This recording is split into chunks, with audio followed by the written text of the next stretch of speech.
Welcome everyone to Tapes on Trial, where we dissect media and tell you if it deserves a reaping or not. I'm your favorite undead judge, the Reaper of the Tapes. Now, let's talk about Goosebumps. Goosebumps was a TV show that was created in the 90s that was based off a string of successful books that were published by Scholastics and written by R.L. Stine, who was also popular for his Fear Street book series. The question is, though, is the Goosebumps TV series good? Well, today we're delving into one of the most popular episodes, which is also the first in the series. Viewers beware, you're in for a scare. Viewers beware, you're in for a scare.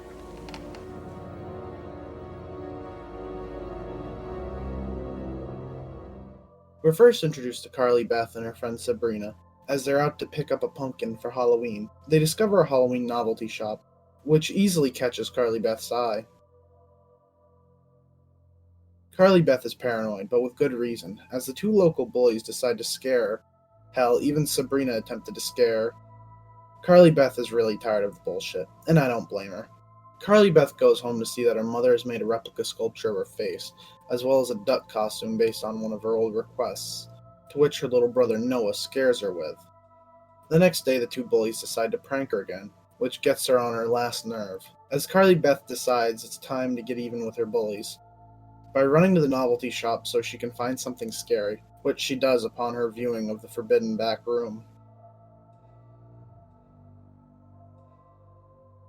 Carly Beth is approached by the shopkeeper who tries to stop her, as she doesn't understand why she can't buy one of the masks. I guess it's rather hard to explain that the masks are real, being made of real flesh and having a mind of their own. It is mentioned that he doesn't think she can take responsibility, and deep down he doesn't want to be responsible for turning her ugly. I don't think. These masks, they're so real looking. Take the responsibility. She doesn't listen, though, and grabs the mask while throwing money at him, quickly escaping the store while the angry shop owner closes up behind her, rather than just chasing her down. I'm assuming because his age is catching up with him. Now, I understand that Carly Beth is still a child, but I think she should be old enough to know the difference between right and wrong, and I don't believe revenge would overtake someone as pure as her like that. I get she paid for the mask, but no means no. He has a right to tell her what's for sale and what obviously isn't.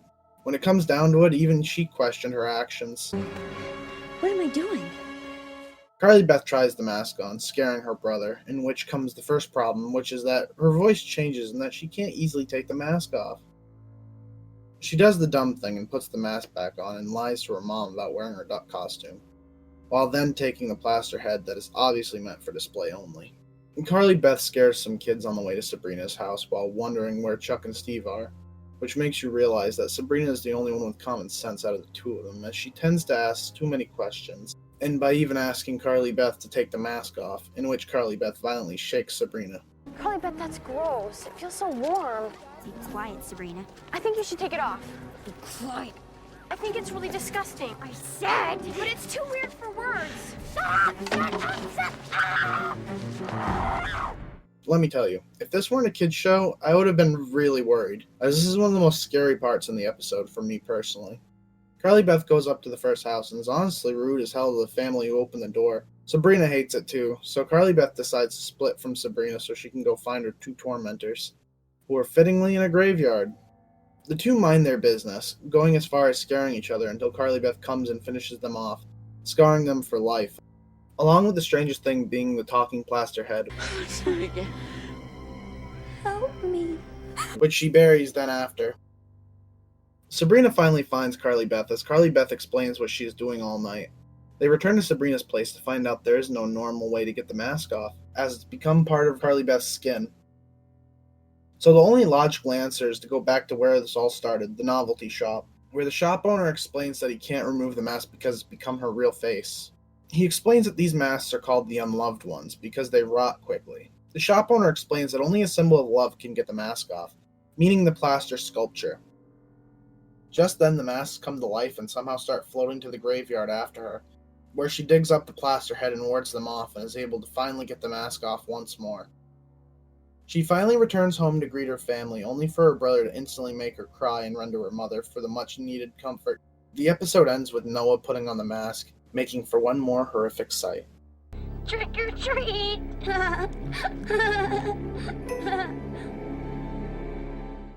Now, This is the part we've all been waiting for. Does this episode deserve a reaping and be sent to the afterlife? Or is this episode going to get a pass? Well... The story is strong. As many know, it's a staple of the franchise. And sure, there may have been a few changes in comparison to the book, but there are changes that not only make it work, but truly make it a memorable experience. I'd actually dare to debate as to whether or not these changes might have been better. Some of the big noticeable changes from the book happen to be the shopkeeper.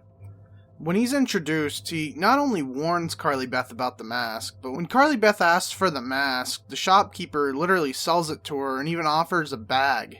But in the episode, the shopkeeper refuses to sell the mask.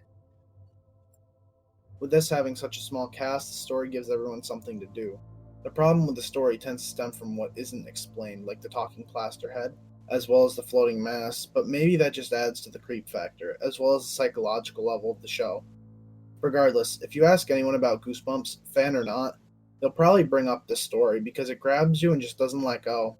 And that's saying something considering this is one of the few 1-hour episodes in the series. Most horror anthologies usually have about an hour runtime, which gives time to actually develop the characters and develop the story. For Goosebumps having about 20 minutes, with these episodes being an exception, it tells you just how much was actually put into this episode.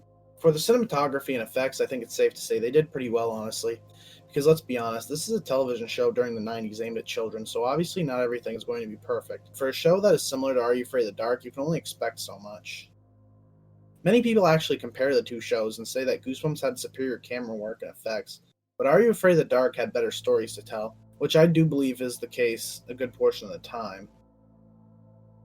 So how good is this episode? Well, again, seeing as this episode is one of the hour-long episodes, the camera work doesn't really slack at all. You can't expect master camera work, but it is far better than anyone gives it credit for, from the moment you meet our characters all the way to the last creepy look at the mask. For effects, what can I say? The opening is memorable with the green ooze, which I can only think would be monster blood, which they did because red blood wouldn't be a good image for children, and it would be too costly to change every episode like they would do for the book covers. So I guess that's partially where they get a bit cheap, especially since it was a Fox production. For the mask, the floating effects were pretty decent. They kept the mask distant enough from the camera so you can't really notice things like wires or possible use of green or blue screen. The only thing really noticeable was slow motion. The talking and blinking plaster of Paris head makes you question. Regardless of what was done, they didn't really make it look all that cheap. The cheapest things in the episode were probably the use of worms early on in the episode. As for the music is pretty entertaining, as the opening theme is considered a classic by many. Goosebumps. You will beware. You're in for a scare.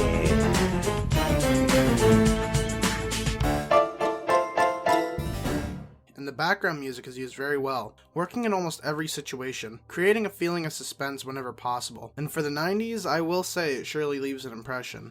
It doesn't have that I Know What You Did Last Summer or that Scream soundtrack that a lot of people reuse in a lot of later movies. So I will say it is very original. Now it's time to talk about the cast and characters. For our lead, I feel that Catherine Long was a pretty good, if not great choice for Carly Beth, and I can tell you why. Carly Beth has an innocence that is proven very youthful. Only a handful of actresses could really pull it off, and not everyone can pull off this short descent into madness like that character goes through. Colin Fox as the shop owner made for a real dark experience that plays well into the story, as Colin Fox has experience acting in horror shows, one of my personal favorites being Friday the 13th the series. Catherine Short, random that there are two Catherines in the cast list, plays Sabrina, who starts off a bit rough but grows along with Carly Beth. She shows concern only after when Carly Beth goes off the deep end, but that by no way makes her a bad character, as she does her best to be there for her friend until the end. And like I mentioned earlier, she tends to ask a lot of questions, so she's definitely smarter than it seems. Cody Jones plays Noah, while Brenda Bazinet plays Kate, Carly Beth's mother. Although they don't have that many scenes in the episode, they play their roles pretty well. You get the feeling that this is a real family, with the loving mother and the annoyed brother, which works out in the end.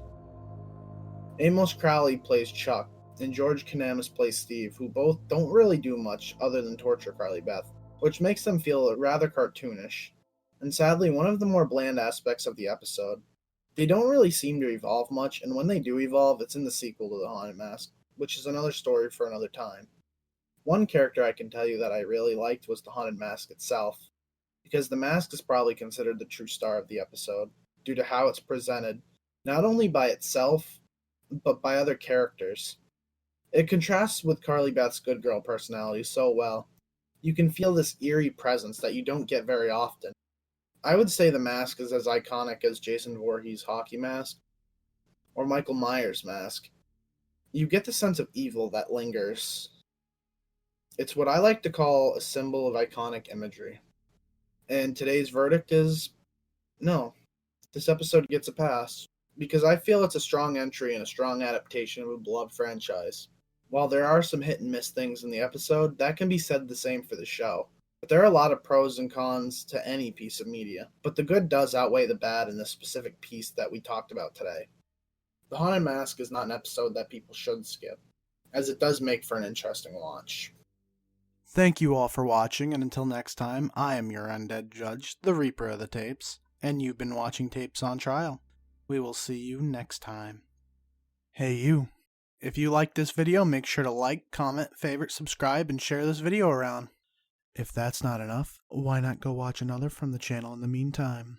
Don't be too afraid.